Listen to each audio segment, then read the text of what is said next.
안녕하십니까. 시장과 함께 미래를 전망하는 한국신용평가 IS 최영실장입니다. 최근 저축은행, 캐피탈사 등 금융권의 PF 부실화 가능성과 금리 상승 이슈로 인해 건설사들의 PF 우발 채무, 그리고 유동성 리스크에 대한 우려가 다시 확산되고 있습니다. 이 금일키 스팟캐스트에서는 기업평가본부 전지훈 연구위원, 김상수 수석 애널리스트, 선지훈 선임 애널리스트와 함께 건설산업의 PF 및 유동성 리스크와 관련된 제반 이슈에 대해 다루는 시간을 갖도록 하겠습니다. 우선 왜 지금 건설사의 PF 및 유동성 리스크에 대해 주목하는지, 이 리스크들이 부각된 배경이 무엇인지 전지훈 위원님 설명 부탁드리겠습니다. 네, 기업평가본부의 전지훈입니다. 저희가 PF 그리고 유동성 리스크에 주목하는 이유는 첫 번째로 건설사들의 PF 우발 채무가 올해 들어서도 쉽게 줄어들지 못하고 있기 때문입니다. 2023년 6월 말 기준 당사 등급을 보유한 건설사의 PF 연대 보증, 채무 인수, 자금 보충 등을 포함한 PF 보증 합계는 27.7조 원으로 금년 상반기에 1.7조 원 증가하였습니다. 이는 경기 부진에 따른 착공 및 분양 지연으로 브릿지론의 본 PF 전환을 통한 우발 채무 해소가 제한되는 가운데 차환 과정에서 시공사의 추가 신용 보강을 요구하는 사례가 늘어났기 때문입니다. 지난해 레고랜드 사태 이후 부각되었던 PF 차입금 및 유동화 증권의 차환 부담은 올해 들어 정부의 각종 유동성 지원책에 힘입어 다소 완화되었습니다. 그러나 일부 건설사의 경우 여전히 불리한 자금 조달 여건에 처해 있는 가운데 부동산 경기 회복이 불확실한 상황에서 고금리와 공사원가 상승으로 기존 PF의 사업성이 저하됨에 따라 PF 우발 채무의 현실화 위험이 다시 고조될 가능성도 배제할 수 없게 되었습니다. 두 번째로는 중견 이하 건설사의 유동성 부담이 커지고 있기 때문입니다. 특히 최근 들어 고금리 기조가 장기화될 것이라는 우려가 크게 확산되고 있는데 2022년 이후 건설사들의 현금 흐름이 저하되는 가운데 대형사 대비 상대적으로 재무 구조나 자본시장 접근성이 취약한 중견 이하 건설사의 유동성 대응 불확실성이 확대되고 있습니다. 중견 이하 건설사의 경우 아직까지 국책기관의 지원이나 자산 담보 없이는 회사채 발행이 어려운 상황이며 발행금리 또한 10% 내외에 달하는 등 자금 조달 부담이 가중되고 있습니다. 현재까지 건설사들의 기업회생 절차 등 신청 사례는 대부분 시공능력 순위 100위권 밖 중소건설사 위주였으나 건설사들의 현금 흐름 부진으로 보유 유동성이 점차 감소하고 자금 조달 차질 등이 지속됨에 따라 앞으로는 시공능력 50위권 내 업체들의 유동성 대응에 대해서도 보다 면밀한 검토가 필요한 상황이 전개되고 있습니다. 네, PF 규모가 계속 확대되는 상황에서 유동성 부담까지 가중되고 있다는 말씀이신데요. 그렇다면 이러한 리스크가 지속되고 있는 근본적인 원인은 뭐라고 보는지 선지훈 선임님 설명 부탁드립니다. 네, 기업평가본부 선지훈입니다. 말씀하신 부분을 한 문장으로 요약하자면 결국 지방과 비주택 시장의 침체가 장기화되고 있다는 점이라고 하겠습니다. 우선 일부 지표상의 반등에도 불구하고 세부적으로 보면 지방 시장은 여전히 침체되어 있다고밖에 표현할 수 없는 상황입니다.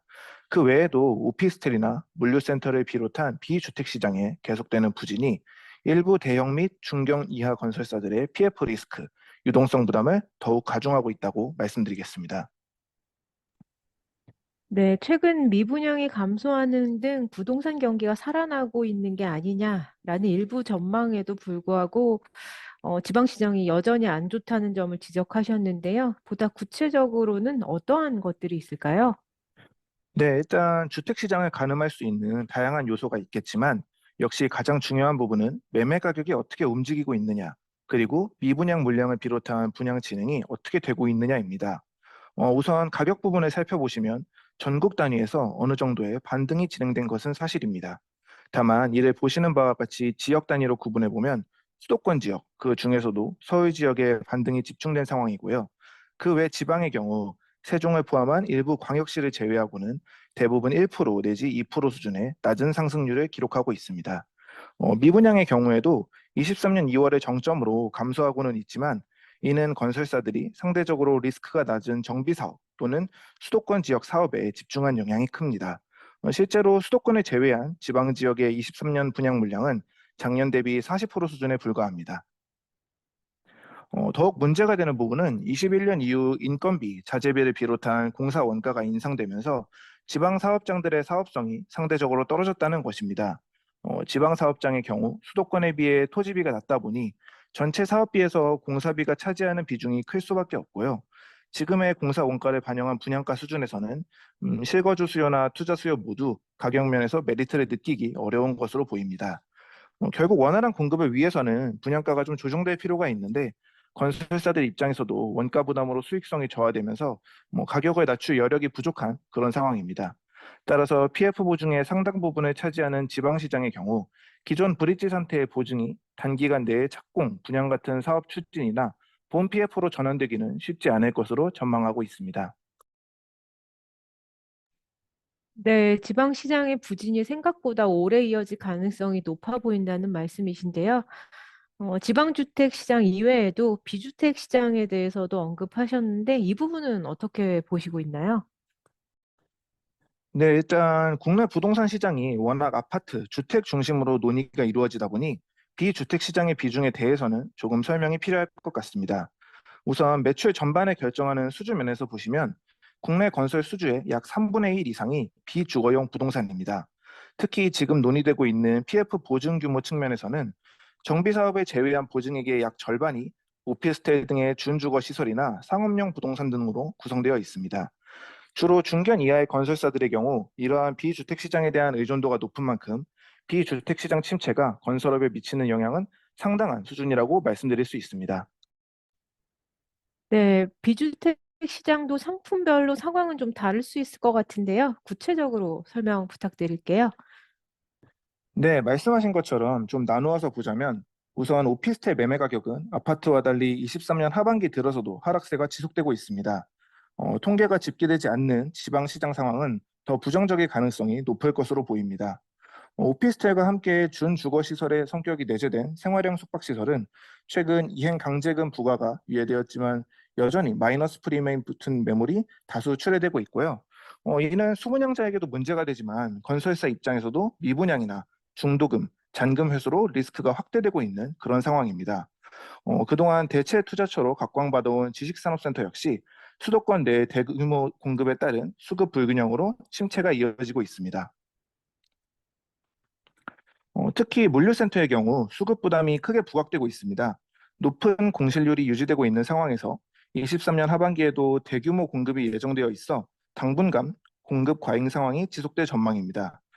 건설사 입장에서는 중견 이하 건설사들이 책임 준공 약정 등과 함께 시장에 경쟁적으로 참여한 상황에서 원가 부담, 짧은 공사 기한과 경험 부족 등의 이유로 준공이 지연되는 일이 다수 발생하였고요.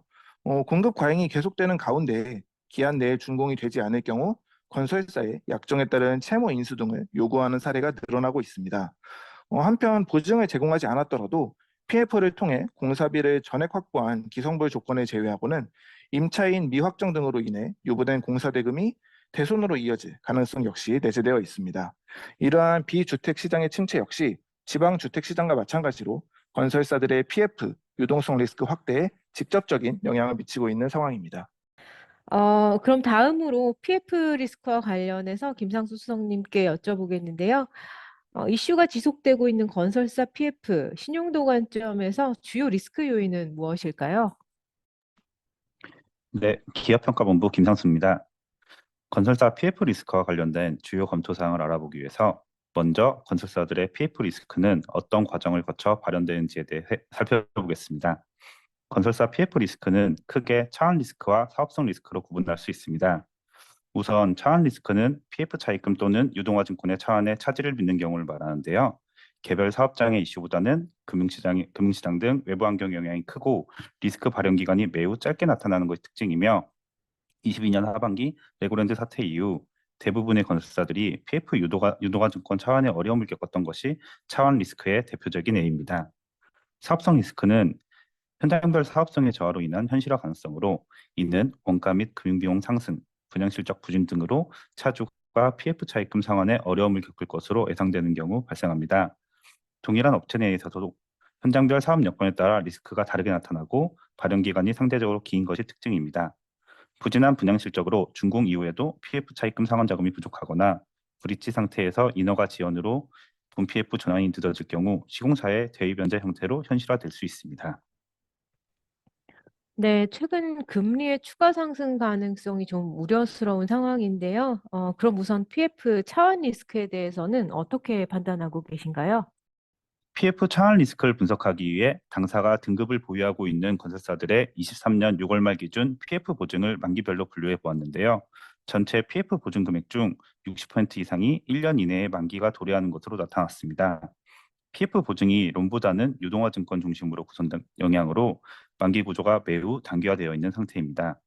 특히 현대건설, 롯데건설, 태영건설 등은 단기 PF 보증 금액이 보유 유동성의 2배를 상회하는 규모로 지난해 레고랜드 사태와 같은 이벤트가 재차 발생할 경우 차환 리스크가 급격하게 확대될 수 있습니다. 이를 감안할 때 향후에도 PF 보증뿐 아니라 만기 구조, 유동성 대응 능력 등을 면밀히 검토할 필요가 있습니다. 네, 그렇다면 좀 더 본질적인 리스크라고 할 수 있을까요? PF 사업성 리스크에 대해서는 어떻게 판단하고 계신지요? 이어서 사업 단계, 유형, 지역별 PF 보증 구분을 통해 사업성 리스크를 분석해 보았습니다. 23년 6월 말 기준 당사가 등급을 보유한 건설사의 PF 보증 중 정비 사업을 제외한 도급 사업 관련 보증은 총 19.1조 원이며 이 중 33%가 착공, 67%가 미착공으로 미착공 사업장 비중이 높은 수준입니다.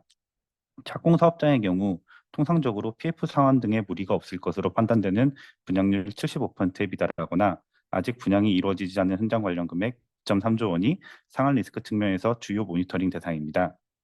미착공 사업장은 대부분 브릿지 상태로 착공 사업장에 비해 불확실성이 높아 현 시점에서 리스크를 정확하게 예측하기에는 다소 어려움이 있습니다. 다만 해당 현장의 사업성과 입지를 바탕으로 사업의 진행 가능성과 분양 성과, 이에 따른 사업성 리스크를 일정 수준 판단해 볼 수 있는데 유형별로 보면 아파트 대비 분양 경기 저하 수준이 높게 나타나고 있는 오피스텔, 생활형 숙박시설과 상업시설 비중이 48%로 큰 편이며 지역별로 보아도 서울 상업시설 비중이 매우 높은 현대건설을 제외하면 지방 비중이 50%를 상회하고 있습니다. 네, 그렇다면 건설사별 PF 사업성 리스크에 대해 좀 더 구체적으로 설명 부탁드릴게요. PF 사업성 리스크는 각 현장별로 상황이 다를 수 있겠지만 몇 가지 기준을 가지고 대략적인 리스크 수준을 판단해 보았습니다. 수도권과 지방의 분양 경기 양극화가 나타나는 가운데 투자 수요가 높은 오피스텔 및 상업용 부동산에 대한 수요 부진을 감안하면 사업 단계별로는 미착공 현장이 많을수록, 유형별로는 준주거 시설 및 상업용 부동산 비중이 높을수록, 지역별로는 지방 비중이 높은 업체일수록 상대적으로 높은 PF 리스크 위험에 노출된 것으로 판단하고 있습니다.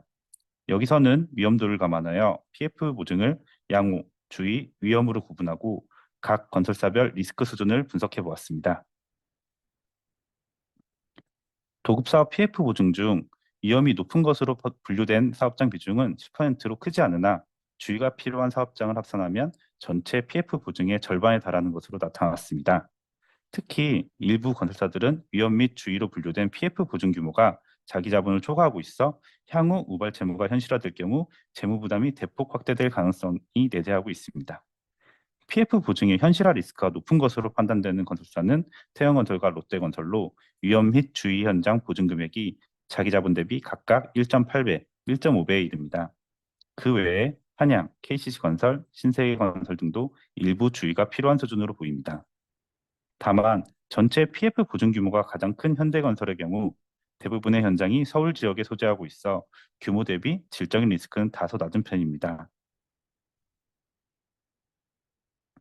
당사가 신용등급을 보유한 건설사 중 정비를 제외한 도급사업 PF 보증이 1조 원을 상회하는 업체는 현대건설, 롯데건설, 태영건설, GS건설, HGC 현대산업개발의 5개사로 각 업체들의 도급사업 PF 보증을 사업 단계 및 유형, 지역별로 구분한 내용은 보시는 표와 같습니다. 이외 자세한 내용은 당사 홈페이지에 공시된 스페셜 리포트 본문을 참고해 주시기 바랍니다. 네, 김상수 수석님 자세한 설명 감사드립니다. 이렇게 건설사들의 PF 리스크 수준을 살펴보니 정부 차원에서도 어떤 조치가 있으면 좋을 것 같은데요. 그렇지 않아도 지난 9월 26일 정부에서 주택 공급 활성화 방안을 발표했습니다. 주요 내용은 지금 화면에 보시는 내용과 같은데요. 공공주택 공급 확대와 더불어 민간 공급을 활성화하는 방안으로 구성되어 있고, 그중에는 원활한 자금 조달을 위한 PF 대출 보증 확대 등의 내용이 포함되어 있는 것으로 보입니다. 그럼 다시 전지훈 의원님께 여쭤보겠습니다. 이런 정부 대책이 건설사에는 긍정적이라고 볼 수 있을까요?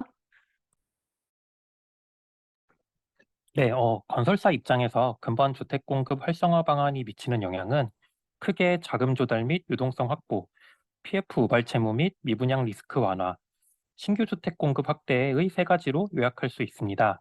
우선 건설사에 대한 정책금융기관의 보증 및 PCBO 매입 한도 증액, 그리고 PF 사업장에 대한 보증 규모 확대와 사업 재구조화를 통한 신규 자금 공급은 단기 자금 조달과 유동성 대응 측면에서 어려움을 겪고 있는 건설사들에 긍정적으로 작용할 것으로 보입니다.